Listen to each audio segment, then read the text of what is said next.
These tents are set up at a park on Lizzie Street where children could be playing. They are people's homes, but might not be allowed here for long. Shane Popiel lives in a makeshift shelter just across the street. Then just try to stay away from people. Like that's the whole goal, right? It's a lot of mental health and issues and drugs and sickness. So it's hard to see it and feel it, and it gets to you after a while, breaks you down a bit. The city's community service committee unanimously approved a motion Monday.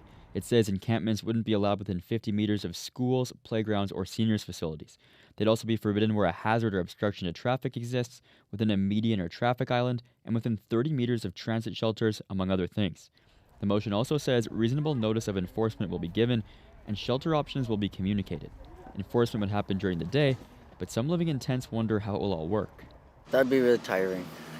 Tearing it down, putting it back up, moving. And then you think it's okay, and then you have to tear it down again.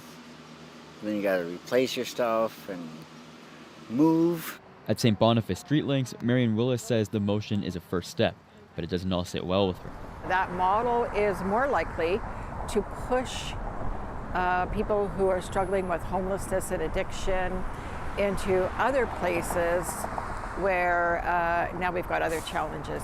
She's pushing for temporary locations for what she's calling managed encampment to housing sites. With proper sanitation, with proper garbage removal, with outreach workers on site whose job it is to work with the populations in these sites to link them to income supports and housing. She says this differs from other Canadian cities with designated encampment spots. Without much of a plan other than to relocate encampments from places where maybe people would rather they not be.